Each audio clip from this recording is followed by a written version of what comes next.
We'll go ahead and get started while we wait for some other individuals to join. We're so glad to have you here for today's program. My name is Shay Quarry, and I serve as the Programs Manager for the DC Preservation League. I'm joined today by DCPL's Executive Director, Rebecca Miller, and DCPL's Community Outreach and Grants Manager, Zachary Burt. For those of you who may be new to DCPL, we are Washington, D.C.'s citywide nonprofit founded in 1971 that is dedicated to preserving, protecting, and enhancing the historic built environment of the nation's capital. I have just a few housekeeping things to go over before we get started today.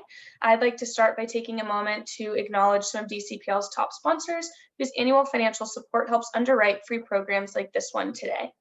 They are the DC Commission on the Arts and Humanities, Kutak Rock, Douglas Development Corporation, Antunovich Associates, Atlantic Refinishing and Restoration, Robert Benson Photography, Buyer Blender Bell, Building Innovation Hub, Edens, EHT Tracers Inc., KCE Structural Engineers, Quinn Evans, and David Schwartz Architects. Thank you all for your dedication to historic preservation in DC. Moving on, we have a few notes on how today's webinar will run. If you have a question, please use the Q&A box found at the bottom of your screen, and we will go through those questions towards the end of the program. The chat will not be available during the presentations, but we can open that towards the end for the discussion period. For those joining on Facebook, Zach will be monitoring those questions and sending them to us here on Zoom at the end of the program as well. And so now that we've covered that, I'm going to introduce you to today's speakers. Rebecca Miller is the Executive Director of the DC Preservation League. She holds a BA in History and a Master's in Business Administration and has been with DCPL since 2003. This month, she actually celebrates 20 years at DCPL, which is amazing. Congratulations, Rebecca. Rebecca represents the organization as a consulting party on Section 106 issues, such as the consolidation of the Department of Homeland Security at the National Historic Landmark St. Elizabeth's Hospital West Campus, Union Station, and the Federal Bureau of Investigation. She's also successfully advocated for funding for the restoration of the DC World War I Memorial on the National Mall and led the organization in pursuing the protection of dozens of individual landmarks in historic districts throughout Washington.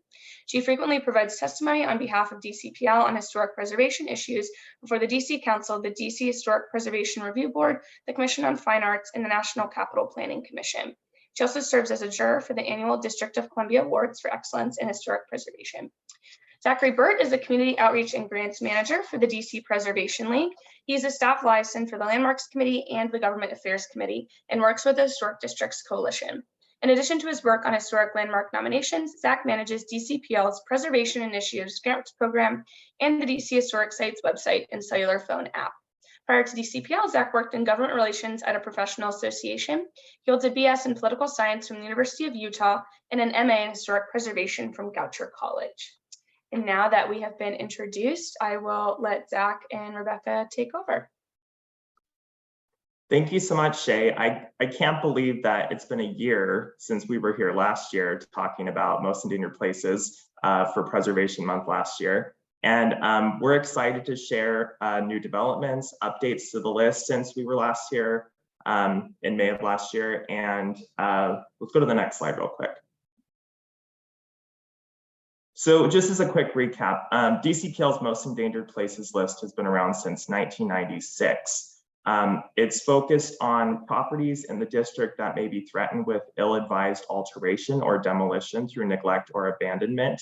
You're going to see a little bit of that later in our presentation as we look at some of these properties that clearly have an issue of demolition by neglect. We mentioned last year too, when Rebecca and I were here on the webinar, that we used to do an annual list that was released every year, but now it's actually going to be a single ongoing compilation, and properties will be added and properties will be removed as their successes. And so this year we have the list from last year with some updates, as well as 3 new additions to the list, which I'm going to talk about momentarily. And just as a quick reminder to everyone on the call that DCPL solicits nominations for its ongoing list from individuals and organizations, and DCPL's Landmarks Committee evaluates the nominations and advises the Board of Trustees on their inclusion on the list. So with the 3 new additions, they went to the Landmarks Committee, and then our Board of Trustees agreed to add them to the list as they felt that these were important properties that should be highlighted by DCPL. And then also, of course, we are always open to individual submissions. So if you watch today and you think, oh, I think this property by my house or wherever should be added to the list or considered, please send that to me or Rebecca or our info@dcpreservation.org email address, because there's always stuff that we don't know, even though we know a lot about the district. And also, if you know an update about a property, for example, there was a property we'll talk about a little bit later today that we didn't know what state of decay it was in, and a concerned neighbor let us know about it. And because that neighbor spoke out to us, we actually were able to get the property stabilized. So I'll talk about that in a little bit. Next slide, please. So first of all, as I mentioned, there's 3 new additions for 2023. Sorry, Shay, next slide. I think we'll just jump right into it. Okay, so the first one's Berry Farm Dwellings. I'm sure this is familiar to many people on the call. This was recently added to the DC inventory in 2020. This is a really important site of African-American history. It goes way back to the 1860s, the land there, and formerly enslaved individuals living there and developing the land before it became a public housing development in the 1940s, developed by the DC Alley Dwelling Authority. There's a lot of the site has been demolished, but there's 5 remaining buildings that you see here in the picture. They're obviously in a very severe state of deterioration, even though it's a landmark. You'll kind of notice that over and over today as we present that landmarking, of course, is a very important part of the historic preservation process, but it's oftentimes sort of the first step that happens in these cases. And just because something's landmarked does not mean that someone's automatically maintaining the property and putting money into it. So I think that's an important point to remember as we talk about this today. Thanks to the DC Legacy Project, which we've worked with a lot, they're actively seeking to convert these 5 remaining buildings to a commemorative space and cultural center. I would recommend that you check out their website. There's also a film on Berry Farm. They're going to be having another screening of it at MLK Library. I forget the exact date, but it's the Sunday of Memorial Day weekend. So I would look into that if you're interested, and if you want to know more about Berry Farm Dwellings. Next slide, please. This one is a really interesting addition to the list. You see a shot from Google Maps looking down on it, of course, because a lot of us don't have access to Fort McNair unless we're in the military. These 15 colonial revival officer quarters were constructed in 1905 to 1906.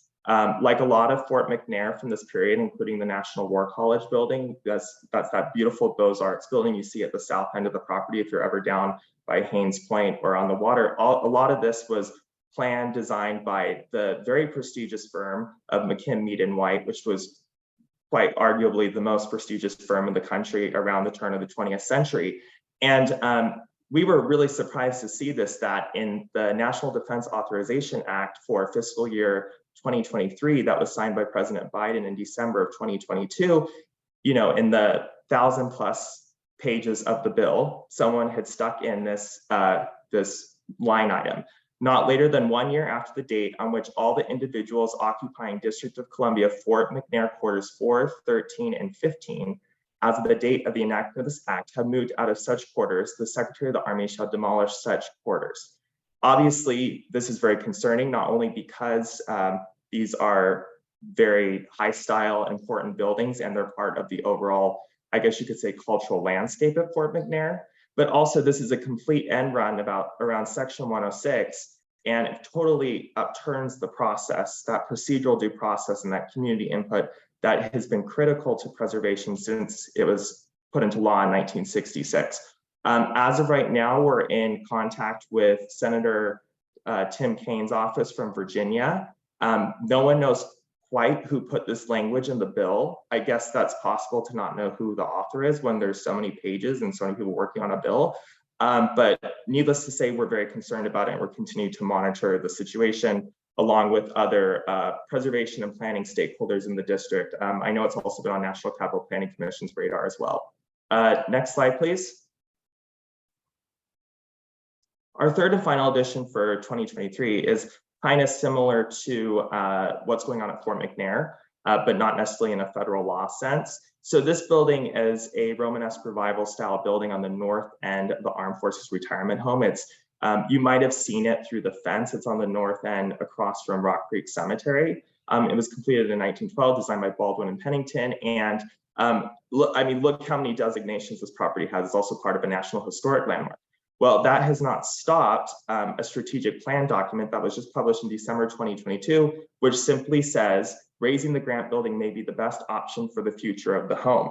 The Grant building was used as a mess hall, barracks for retirees, and a recreation center, and it's been mothballed since 1998. So it's been sitting there for quite some time, and I guess there's finally a move to demolish it because it would maybe be easier for Armed Forces Retirement Home. This is a situation we're obviously monitoring and we're concerned about, and I'm trying to gather more information. And additionally, I know people in the community are concerned about the demolition of this really elegant building that fits into the landscape at Armed Forces Retirement Home. So next slide, please. With that said, I am going to kick it over to Rebecca, who's going to talk a little bit more about Library of Congress, which was really one of our main focuses, if not our main focus on the list from last year and into this year. Great, thanks, Zach. Yeah, so Library of Congress, as Zach mentioned, was listed last year, primarily for the main reading room, the removal of the center desk, and the proposed vision, the visitor experience master plan proposed to put an oculus where the center desk was, so that from the orientation center below, you would be able to see the dome of the Library of Congress. Now, amid public pressure, grassroots advocacy, letters from members like you and the general public, we also had some good publicity from the Washington Post with more than 1,000 comments in opposition to this plan. They have reversed decision. And of course, we can never say that it's all fully because of our advocacy. There is also there's financial restraints that have been put on this as well. It is over schedule and over budget significantly, and also making this type of change to this building was not supportable by many in Congress. So this has now been reversed, that you will no longer, the center desk will remain at this point, but there are other changes that DCPL is concerned about. And these include, next slide, Shay. So this is generally our statement here on the preservation zones of the building. So we had really been focused on the main reading room at first, and because that was really what we knew about. And as we delved deeper into this process, we developed more concerns with regard to the preservation zones around the Library of Congress that are set to be altered as well. In this next slide, Shay, you can see in this next slide, the blue, that what's identified in blue are what's identified as preservation zones. And these zones are the sacred zones of federal buildings that we want to restore.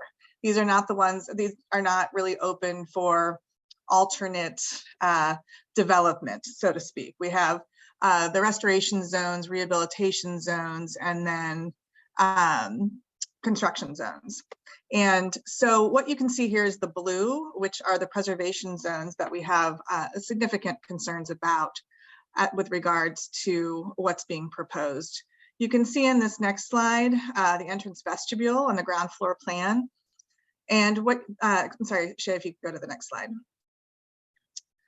You'll see the ground floor plan and the entrance where you see this visitor desk. That desk would be removed, which would be fine. However, what is being proposed, next slide, is to do this scrim product along to lead you down to the visitors orientation center.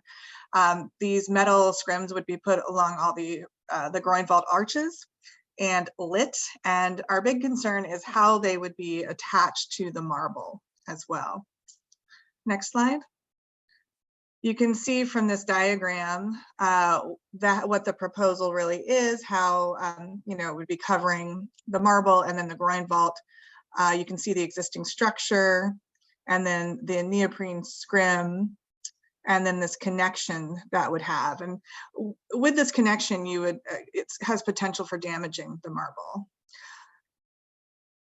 Another proposal as part of this plan would be to cover the marble floors with it's basically a neoprene resilient flooring. And there has been no explanation as to why they'd like to cover up these particular floors. I mean, I do think that they anticipate additional traffic. However, these floors have withstood the last 120 some years of people walking on them, and I don't see any reason why this Georgia Columbia marble or Jasper marble couldn't withstand another 120 years. This is a diagram of where they plan on putting the different flooring. So you can see through its majority of the different flooring types, and you can see that they would like to do this predominantly on the bottom floor. And these scrims continue. This diagram can show you, this rendering shows you the flooring that would cover the marble, and also the scrims that would cover the staircase leading to the second floor of the Library of Congress. Last Wednesday, the Senate Rules Committee did have a hearing on the Library of Congress. However, DCPL was quite disappointed that the visitor master plan was actually pretty much just kind of brushed over. There was a lot of talk about copyright and not a lot of talk about the VEMP that we've been working on. So DCPL is currently working with the Committee of 100 on a response letter to that hearing that is due today. So we've been working cooperatively there. And we've been in contact with Senator Klobuchar is the chair of the Rules Committee, and her staff has been really great to work with. They seem very, very interested in this project. And our goals are to make sure that the Architect of the Capitol's guidelines for preservation for this particular building are followed, and that while we support bringing more visitors to the Library of Congress and enhancing the space, we want it to be done in a very preservation friendly way. And we'd be happy to continue to work with the Library of Congress if they'd be willing to work with us. And the problem with many of these, the main problem with this issue is this is not really public information. You have to really go searching for it. And we have been advocating for the library to release its plans so that the public can comment on these. At the hearing, the librarian stated that they're having select focus groups, and although we have no idea who those focus groups are, what the demographics are made of, or any of that information. So it's been a really secretive process that has been kind of just being pushed through, and it seems inappropriate for one of the country's most important landmarks. And Rebecca, I think we should just mention real quick that Library of Congress is covered under Section 107. So Architect of the Capitol, so the US Capitol, the Supreme Court, Library of Congress, the White House, they don't have to follow the usual procedural due process that is required through the Section 106 process of gathering community input and providing for mitigation in some way. So I just wanted to add that in real quick. Yeah, great point. Thank you, Zach. Okay, next slide.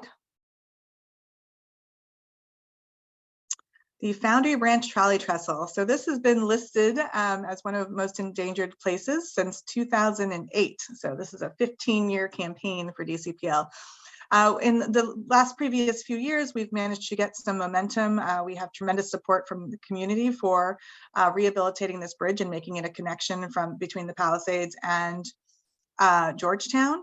There had been some pushback previously. There are concerns about the trail that would be associated with it. That is not currently DCPL's within our purview. We are here looking primarily at the rehabilitation of the last remaining trolley trestle in the District of Columbia.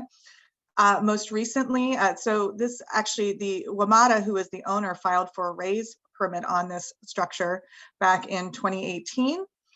It went to the mayor's agent for historic preservation because under the preservation law, demolition is just not consistent with the purposes of the Preservation Act. And the mayor's agent has to make the decision as to whether or not this is either a financial hardship, which WMATA claimed. If somehow this is beneficial to the community, the demolition is, or there is some exemplary architecture going in its place. There's a few other aspects to that. With the financial hardship claim, it's hard to believe a major utility basically would be claiming this kind of essentially this claim of variance on this type of issue. Anyway, so the mayor's agent did in fact clear the raise application for the raise permit, and DCPL appealed that to the DC Court of Appeals. We were successful in that appeal, and it was sent back to the mayor's agent stating that the applicant had not made their case, that this was a financial hardship to them by not being able to tear it down. They did acquire this in 1996. They have contended that it costs about $120,000 per year to maintain. It is our position that had they maintained it to the tune of $120,000 per year, that it would not be in the condition that it is today.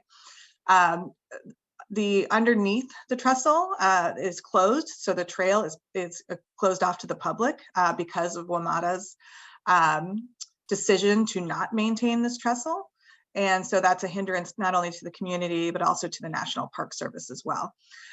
So in that appeal process, the mayor's agent did just clear the application again for raise. DCPL does plan to appeal that decision again to the Court of Appeals. We do not feel that the mayor's agent actually responded adequately to what the concerns were of the Court of Appeals, and that will be filed in the coming weeks. Most recently, however, back in January, Councilmember Freeman from Ward 3 did submit a budget request for $2 million to acquire the trestle and to plan for its rehabilitation.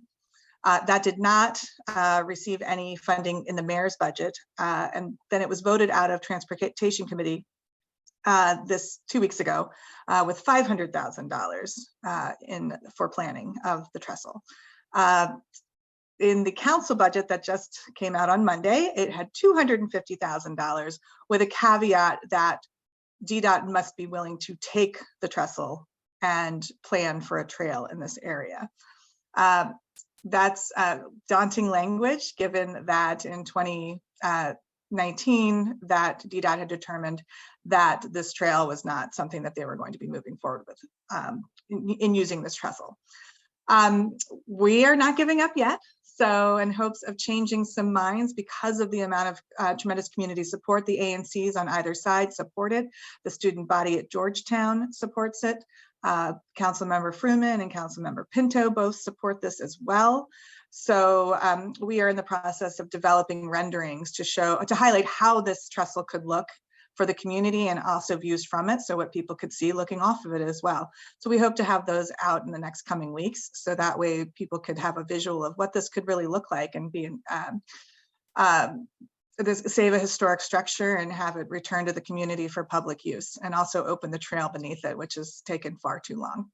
So that's the current update we have on that one. Next slide. Great. The Cromell School, which opened in 1911. It was designed by Snowden Ashford. And I was just looking, I just got another update on it. So I was just checking my email right now. So this is a building that has actually been vacant for the better part of 40 years. It closed back in the 1970s. And DCPL has been working with Empower DC, who's been leading the charge on making the Cromell School and rehabbing it into a community center for the Ivy City community. And they have been doing tremendous work and have really done a lot of advocacy to get that done. In last year's fiscal year budget, they did receive, it was $20 or $25 million previously. And in this year's budget, $15 million was put in by the mayor, and it still remains in the council's budget moving forward for infrastructure for the project. They do currently, Department of Parks and Rec has put in basketball courts and a splash pad. I think there's a splash pad there for the community to utilize at this point. Previously, it had been out for redevelopment. An RFP had been sent out for redevelopment where just the building was going to be rehabbed. But at this point, the entire 2 acres will be available to the community. This is also, Ivy City is known as a heat island. The temperatures run several degrees hotter there than other areas of the district. They lack for green space and safe green space for the kids. Many of the kids play out in the streets, and it's a real issue for their community. So we're really pleased to be working with Empower DC to move this project forward. right now, the Department of Parks and Rec seem to be very slow in their procurement process with regards to the architect. They did have a request for proposals several months ago. There has been little movement. They told us that they were going to be awarding the contract and then negotiating said contract, but we have not received any information as to who that architect is going forward. And so they are expecting, oh, well, I just received information that they believe that Sorg architect, Suman Sorg, was actually selected as cutting news right off the presses here. So we will obviously be active in this process moving forward to ensure that the building is preserved and rehabilitated so that it can serve its community in the future. Yeah, thank you, Rebecca. And I enjoyed that breaking news. That was kind of fun. So now let's look at Ann Archibald Hall, also referred to as the Gallinger Hospital Nurses Residence.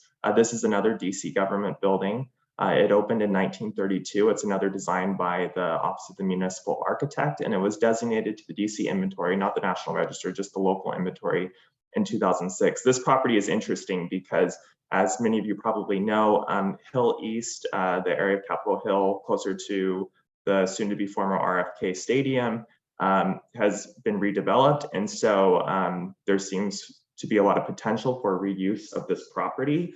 This was on our list in 2022, but we actually got a concerned citizen, Sylvia Randolph, reached out to me earlier this year, and she was concerned about how the building looks. And so she took some photos and sent us a bunch of pictures. And this is one of her pictures. You can tell it's in a severe state of deterioration. Because of this, when Rebecca testified at the DC government, or rather the DC Council Performance Oversight hearing in February 2023, she brought this property up that, you know, it's obviously owned by DC government, maintained by the Deputy Mayor for Planning and Economic Development, but it's in really sorry shape. So we're really concerned about this property and are continuing to monitor and hope that it can be stabilized and then reused in some capacity. Next slide, please. So these two properties are very different types of buildings, but they're near each other in the Friendship Heights neighborhood, and they have a current connection. So the one on top is the Western Bus Garage. I forget what street this is from exactly. I want to say it's maybe 43rd Street, but certainly you've been past the rear of it on Wisconsin Avenue. It was designed by Arthur B. Heaton, who was a very prolific architect in the district. And it's currently a pending landmark. So the Tenleytown Historical Society, they submitted a landmark nomination for the Western Bus Garage back in late 2005. DCPL recently worked with the Historical Society on an update to the nomination, and we just resubmitted an updated landmark nomination in March of this year. So that's the newest development with Western Bus Garage. Simultaneously, Lord & Taylor, which is basically across the street, but mainly positioned over on Western Avenue across from the Geico building in Maryland. This opened in 1930. Oh, I think that's a typo. Opened in 1959, not 39. And it's by William Snaith from the Raymond Loewy Corporation, which did a lot of industrial design, logo design, things like that around mid-century. This is also a pending landmark by DCPL. And what I'm getting at with all of this and these very different buildings as far as style and use is WMATA, which currently uses the Western Bus Garage. They view the building as becoming obsolete, if not already obsolete, for their transportation uses. And they would like to build a zero-emission bus facility on the Lord & Taylor site. So we are currently in communication with WMATA. They obviously know about both pending landmark nominations, and they realize they're going to have to go to HPRB at some point. As of right now, they are doing a series of community meetings because obviously this is really important to the Friendship Heights community, the Chevy Chase community, as this is really going to change a lot of the landscape up there, not to mention the transportation and the circulation patterns in that neighborhood if the bus facility moves over to Western Avenue from Wisconsin. So we'll continue to keep you updated on this because I know there's going to be new updates coming up this year. Next slide, please. Here's another duo of landmarks. The Bond Bread Factory and the Recco Garage. Recco is actually another Arthur B. Heaton building, like Western Bus Garage, but this one's actually already in the DC inventory and in the National Register. It's just south of the Bond Bread Factory, Georgia Avenue through this area by Florida Avenue and 7th Street. This used to be very much a center of the baking industry. I'm also familiar with this because DCPL offices are now in the Wonder Bread Factory, which is right there at S and 7th. So it's cool to be part of that historical period in DC. But these two buildings are actually currently quite a success story. They're on our watch list, which isn't the same level as the most endangered places, but still something we're keeping our eye on. And DCPL's project review committee has consulted with the development team to come out with a compatible design. We wanted to add this in as a shout out to all the good work that DCPL's project review committee does on shaping the designs, and HPRB and HPO very much values the opinions of the project review committee. So the design concept was approved by the board in September of last year. And Shay, do you want to go to the next slide? And this is not final necessarily, but it is close to final. They're still working with HPO on a number of issues that the board laid out. I think there's like 5 or 6 particular things they wanted to work out with staff. But I think these are a really good success story for how we can continue to have, new housing, new commercial opportunities, but still use our city's historic fabric. And I just think it was great work with the project review committee. But I want to turn over to Rebecca in case she has anything to add about these two properties, as she was more involved with this than I was. Certainly. So thanks, Zach. This was about nine months worth of work between project review and HPO and the development team for this particular project. And as Zach mentioned, these are not the final renderings. As they will move forward, there is still ongoing design happening with regards to the tower element, which was a super important piece where you see on the Bond Bread, the ziggurat at the front. We want that to maintain its character by being not encapsulated by the building. So setting that building back further. Also keeping additional, more of the Bond Bread building with the openings being smaller, the entry openings that you see on the side. And also what you don't see is inside the building, the connection between Bond Bread and Recco. There will be kind of a little alley space going through, and Bond Bread will connect into the Recco space, which will be like a public market type area where, and I say market, like a marketplace where there'll be shops, there will be art, and it will be open air. But those particular openings would be smaller and whatnot. So just in order to maintain more of the envelope of the buildings to keep more of their historic fabric. So I know some people may react and say that, oh my gosh, these are enormous, and that there's a tremendous amount of development going here, which is true. But at the end of the day, this proposal did save much of the historic buildings, and it beats out the previous proposals, which demolished both of them. So in everyday preservation in DC, there's a tremendous amount of compromise, unless you're going for a tax credit project, which we don't have a lot of. So. Yeah, thank you, Rebecca. And I think the other important point about this development is it really activates that space between Howard and Banneker Pool down to Sherman and U Street, because as of right now, there does seem to be something missing between that area. And so I think this is an exciting project from that standpoint as well. Well, and I think also I'll just point out one more thing on it. As you're looking down the street, you can see the side of Bond here. There is a vacant lot just to the north of it as well, which will have a newly constructed building. So the addition that you see on Bond will not be you'll see the front part of it, obviously, as you're coming down the street, but it won't necessarily seem as looming from a distance. And that makes me think too, I should probably point out the angle. So the Recco angle, that's if you're standing basically at the southeast corner, kind of by Howard Hospital, and you're looking northwest at V and Georgia. You can see the Atlantic Plumbing Building on the far left of that image. And then the one down to the right of Bond Bread, that's looking southwest down Georgia Avenue as you're coming down. Howard Hospital's on the left, and you soon hit the, I guess that's W, maybe right there, that intersection. So, or maybe it's Berry Place, actually. I can't remember exactly. But that should kind of give you an idea. Okay, next slide, please. So we just wanted to run through the other ones on the list. There's currently we're at about 27 properties on the most endangered places and the watch list. And so there's other ones that we didn't necessarily talk about today in detail. The one I want to focus on this particular page, though, and by the way, as you can see, these are all designated landmarks. As I said earlier, just because it's designated doesn't mean it's not endangered. And all of these on the most endangered places are currently landmarked, at least at the most basic local level, and some are even in the National Register. The one you see here, DC Recorder of Deeds, this one is really an interesting building because it's one of about 20 properties in the district with a historically designated interior. Because we all know on preservation, we're mainly focused on the exterior, but there is about 20 properties here in the district with interiors designated. Some examples are the Northumberland apartment building at New Hampshire and V, and Sedgwick Gardens over on Connecticut, another apartment building.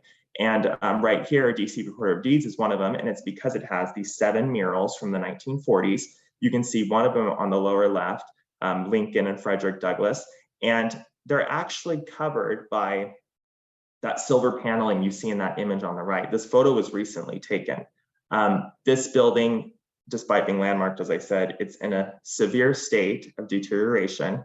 There's rumors that the DC courts want to use the building, which would be good to have use. However, that also raises the question of public access because it is an interior landmark with these beautiful 1940s era murals. It would be really great if the public could also see these murals. I myself have never even seen the murals, even though they look incredible in the pictures. So that's just something I want to point out. And I really hope there's some movement on Recorder of Deeds, or at least some kind of stabilization of the property, because it's not good. And the stone masonry has spalling problems. I know there's been some water damage in the building, so it's not in good shape. And that's in the Judiciary Square area, by the way, just off Indiana Avenue. Some other ones, Jackson Hill Holt House. Oh, can I interrupt? Yeah. Just another note, there was a new roof that was put on the Recorder of Deeds building just a few years, in 2017. That was through DCPL's advocacy with the help of Councilmember White to put the roof on to deter any future water damage. We do, of course, as Zach mentioned, have the spalling that's taking place. You might have the question of why are the murals still in the building and why are they covered like that? There had been some movement to remove the murals from the building. That was something that DCPL actually opposed, as did the Historic Preservation Office. For those of you who've been in Washington for a long time and others who are more recent, the DC government isn't great about keeping track of these types of things. They have lost an entire firehouse before that they took down that they were supposed to rebuild. So if you can imagine that they can lose an entire building, it would be quite easy for them to lose these murals. And so since these are essential to the character of this particular building, we insisted that they remain there until the building is rehabbed. Yeah, thank you for adding that, because obviously the murals, that would very much affect the integrity of the property. So yeah, great point. The next one, we don't have images of these other ones, but I'll just run through them real quick. Jackson Hill Holt House, that's a remnant of rural Washington. It's actually on the campus of the National Zoo. It's in the part of the National Zoo that is not accessible to the public, only employees. It's basically above that tunnel when you're on Rock Creek Parkway, just past the Calvert Street Bridge. It's right above that tunnel, basically. The home is in a severe state of deterioration. We haven't even seen it recently because it's not publicly accessible, so it could be even worse than the images that we have and the images we've seen in the past several years. So we're very much concerned about that. And like I said, it's obviously managed and owned by the National Zoo. Mount Zion and Female Union Band Cemeteries, I want to lump this in with Woodlawn Cemetery. These are two historically African-American cemeteries that are very important to the city and the nation's history. For example, Woodlawn Cemetery has a lot of very famous African Americans buried there, including Blanche K. Bruce, who was a senator from Mississippi. His home is actually a National Historic Landmark. He's buried in Woodlawn Cemetery, and both cemeteries are in disarray. Woodlawn is especially concerning with overgrowth and knocked over gravestones, things like that. Luckily, there's a community group that's trying to clean up and maintain Woodlawn, and we've been trying to work with them on helping them in that point.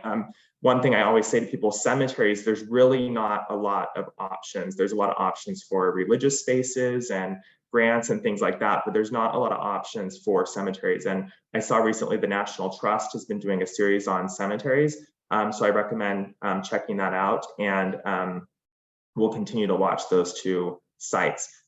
Superintendent's House at De La Carlia Reservoir, which is part of the Washington Aqueduct Landmark, that's similar to Jackson Hill Holt House, just an older home that's just in a severe state of deterioration. This one's actually owned by the U.S. Army Corps of Engineers because it's part of the aqueduct. Washington Canoe Club, which is you know, a big favorite of ours because we have our crab feast there every fall. Great place, and it's a very important center of the community, you know, for being out on the water, but also Georgetown. And it just always needs a little bit more love and attention. So that's why we have it on the list as well. Watchman's Lodge and Tower, part of the water infrastructure. You've certainly seen it when you've been up at Fort Reno Park. It's not the main one you're thinking of with the turret. It's another one that's right next to it, just not in a great state of condition. And let's go to the next slide, which I think is the last one. Yeah, so these are the final ones on the list. Pending landmarks on the Anderson Tire Manufacturing Company, Carroll Laundry Smokestack, which you see here, even though I think it might be a steam stack, but anyway, you see that on the top left. The Bond Reading Room. This is the Hartman Cox designed addition to the Folger Shakespeare Library. The Folger Shakespeare Library, which was designed in that stripped classical style by Paul Cray in the 1930s, that's already landmarked. But the Bond Reading Room, which is a 1980s edition, is not landmarked. DCPL has submitted a landmark nomination for that. It's currently pending. Marist Hall, this is a newer landmark that we recently submitted, I want to say in the summer or fall of last year. You see that on the bottom of this page. That's most concerning because basically the building has been more or less condemned. It first got damage in the 2011 earthquake, and then things have just kind of devolved since then. And we're very much concerned about Catholic University demolishing the building. It's a beautiful Romanesque Revival building, as you can tell right there, and it would definitely be a loss to the landscape of Catholic University. So that's on our list. And then the James Sherwood Farmhouse, which is on the top right, this is up at Holy Name College. This is owned by Howard University. Going back to the beginning of our program, this is the one I was referencing when I said there was a concerned neighbor who was walking by this place because a lot of people walk the grounds of the former Holy Name College. And she said to us, she's like, I'm really concerned about it. There's broken windows. Obviously, that's never good when you have the elements getting into the house because that causes a lot of internal decay, external decay, obviously very much damages the integrity of the materials, so on and so forth. And so we worked with Howard to get it stabilized. And now we're continuing to work with Howard on the pending landmark nomination for Sherwood Farmhouse and Holy Name College. And then they would eventually like to redevelop part of the parcel. So there should be more updates on that particular pending landmark in the coming months. I think Rebecca recently told me that that actually might be heard at HPRB this calendar year, which would be fantastic. And then finally, the last two we have on the list, Berry Farm frame houses. As you can tell here, they're wood frame homes, which is quite uncommon in the district.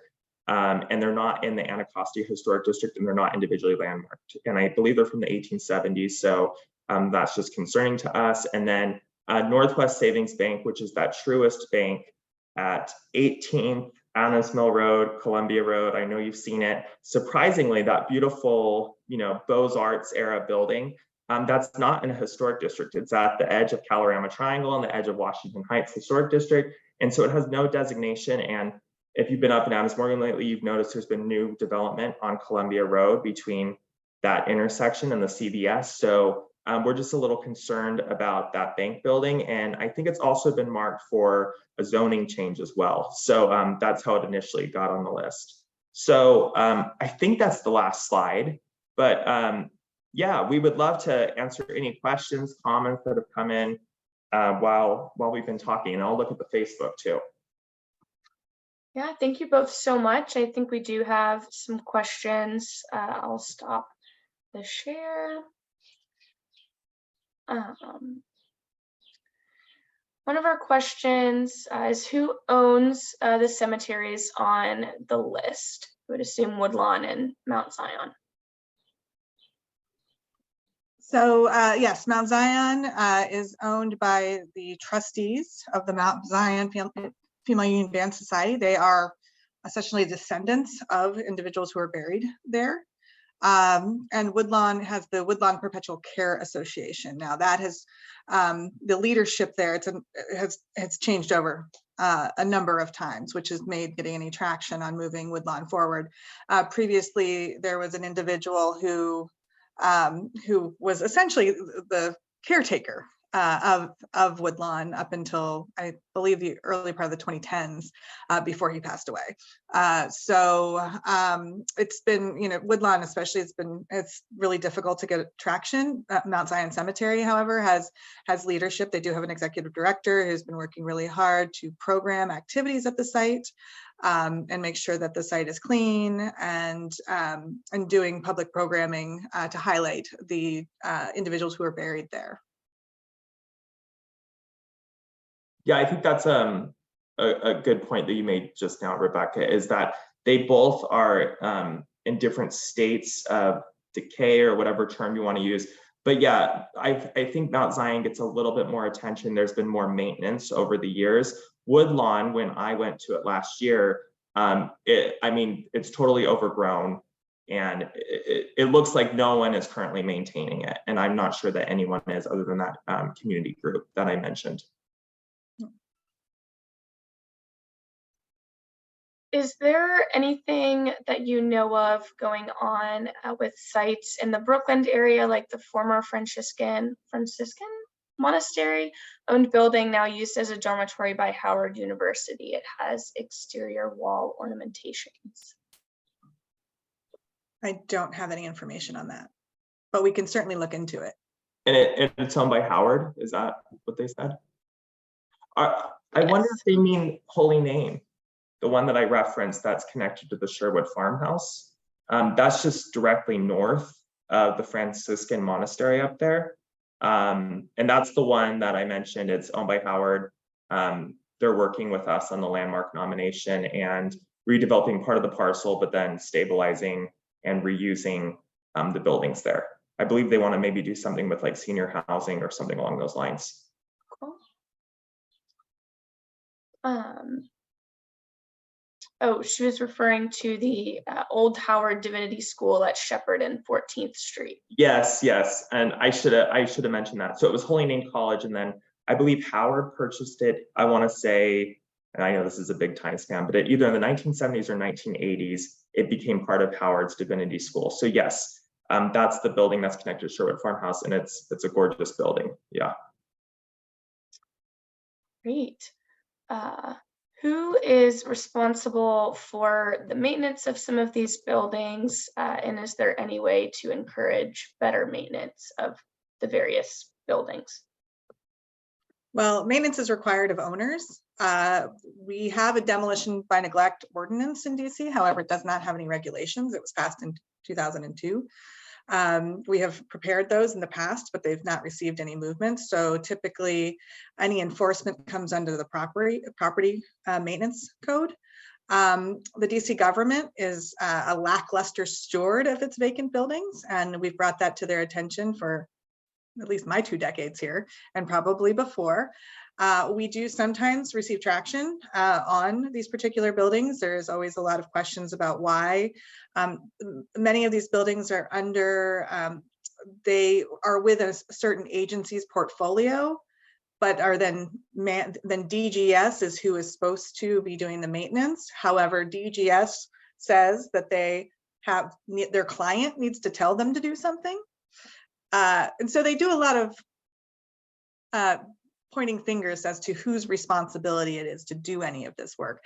And unfortunately, the DC government does not have maintenance budgets for these historic buildings, which is something that we've also pushed for in the future, or in the past, hoping to get in the future, because DGS doesn't just go out, like Recorder of Deeds, for instance, they don't have any ongoing visitation schedule for the building just to see if there's a leak or see if there's a door open or somebody living inside. They just don't have those types of consistent schedules to go look at properties until somebody complains. So I think your best bet is if you have a vacant property near you or with any of these properties, is you can certainly send a notice to the DC government, and the more people that do that, the more it gets highlighted. Yeah, I mean, just echoing what Rebecca just said, I mean, unfortunately, a lot of the buildings on this list are owned and maintained by the DC government. Another set of properties that we didn't even mention on the list, or they're not on the list, but they probably should be, are the Slater and Langston schools, which I know Rebecca has testified about before because they're just in a severe state of deterioration. And also besides DC government, a lot of these properties, you know, Fort McNair, that's US Army, that's kind of an unusual case because of the language that was added to that defense bill, but you know, Army Corps of Engineers, Smithsonian. You know, there's a lot of different government entities that share some responsibility and blame for the state of these buildings. Great. What are the best ways for individuals to get involved with the preservation of these sites? Well, one way is to be involved with DCPL. We do have committees that work on these, government affairs, landmarks. Landmarks typically prepares the nominations, does the research and documentation, doing education about them, writing to your council member. We do occasionally put out advocacy calls and ask for assistance from our membership to contact their, we could actually probably do a better job of that, asking you to contact your council member and whatnot. But generally speaking, it's talking to your agency commissioners as well, and having your local, you know, on the ground neighborhood officials get involved and pass resolutions, because many of the agencies want to respond, particularly Office of Planning, DGS. If they receive a resolution from an ANC about something, they tend to want to respond to it. And so that is a really good way to start on the ground and kind of having this rise up higher in the priority level for the DC government. How can people stay involved with what's going on with the individual sites? Is the list updated throughout the year, or when does it normally get updated with what's going on with the site? So Zach, so we have a Most Endangered Places page on the website, and that does get updated as things happen to each site. Some have no traction for years. Others, there is always kind of ongoing things that are taking place. So we do attempt to update that regularly to keep people informed. I think we could probably do more in our social media posts and whatnot. On our website now, we do have our LinkedIn page where Shay does continual posting of social media. It does show up at the top so that those of you who don't necessarily use social media can see all the latest updates of things that are happening with the league. So that's a great place where if you're not into the Twitter and not into the Instagram or the Facebook, which I don't blame you, they're horrible things, that you can just go there and read about what our latest is. And if you don't already receive our newsletter, I encourage you to sign up for it, because we do send that out, and many of our programs are focused around these properties. Yeah, and circling back to the beginning of the presentation, I mean, we love photos. And so if you see something and you're like, this building does not look good, please take photos, send them to us. It's very helpful because it helps tell the story.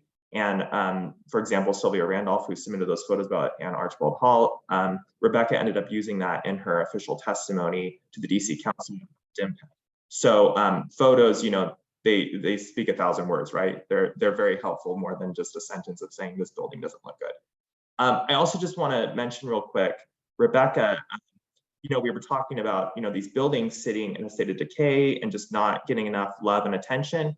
And it reminds me of, you know, the barn at St. Elizabeth's. I think that is a really tragic example of what happens when a building is not given attention. You know, it's not like we're just, you know, these crazy people that are saying, oh, you have to maintain these buildings. There are negative repercussions and consequences that happen. Do you want to just speak briefly about that, even though I know a lot of the audience probably is familiar with the barn, but it's just so important. So the 1880s dry barn at St. Elizabeth's, which is, you know, the last remaining barn in the District of Columbia. We do have a stable on that campus as well, and a couple other stables around the city, but this was the last barn. And it was neglected by DMPED and DGS, and as part of the master plan for St. Elizabeth's that was passed in 2012, that particular site, the agricultural complex, was slated for rehabilitation as part of phase 2, which is what the master development of St. East is under currently. There had been no plans for the barn. It is supposed to be used for recreation or classrooms or meeting space or any number of things that had been come up with. But because it was neglected by the DC government and the master developer, it burned down in December. And we are now insisting on the recreation to be built of that particular barn. And the DC Fire and EMS report stated that the likely cause was from homeless activity. And that was a fire was started within the barn. And because individuals had been communing there, living there, sleeping there, that there were many personal items that just set it off. It was obviously a frame building, which would be will take off in a fire like that, but just having the additional clothing and whatnot and personal items just was kindling to light it even faster. So there was really no way for the fire department to put the fire out quick enough to save that structure. Yeah, and it's kind of a no-brainer to say you need to stabilize these properties or mothball, whatever term you want to use, but you know, it's important. You can't just have, you know, open windows and accessibility, because that's how you get an issue like the barn down at St. East. So yeah, thank you for mentioning that. I think it's so critical, and I'm hoping we're going to hear more about it in the near future about some kind of reconstruction, because it's so important to the district's, you know, agricultural I have a plan. history. Stay tuned. And, yeah, the district's agricultural history and just the landscape of St. Elizabeth's Hospital. There's clearly something missing now because it's not there. So yeah, I just want to mention that real quick. Well, we are almost at time, and I'll just mention we've gotten a lot of comments about all of the great work by DCPL and how great that this is an ongoing project and something to definitely keep track of across social media on DCPL's website. So I think we'll call it. But thank you both for being here today and for all of your great work and for explaining the most endangered places list. And if you all have any questions specific to any of the properties, please feel free to reach out to us. You can send an email to info@DC Preservation or Zach or Rebecca at DC Preservation, and we'd be happy to answer them. Yes, absolutely. Thank you, Shay. Thank you, Shay. Thank you both. Thank you everyone Thank you all for joining us. Yes, have a great day. Have a good day, everyone.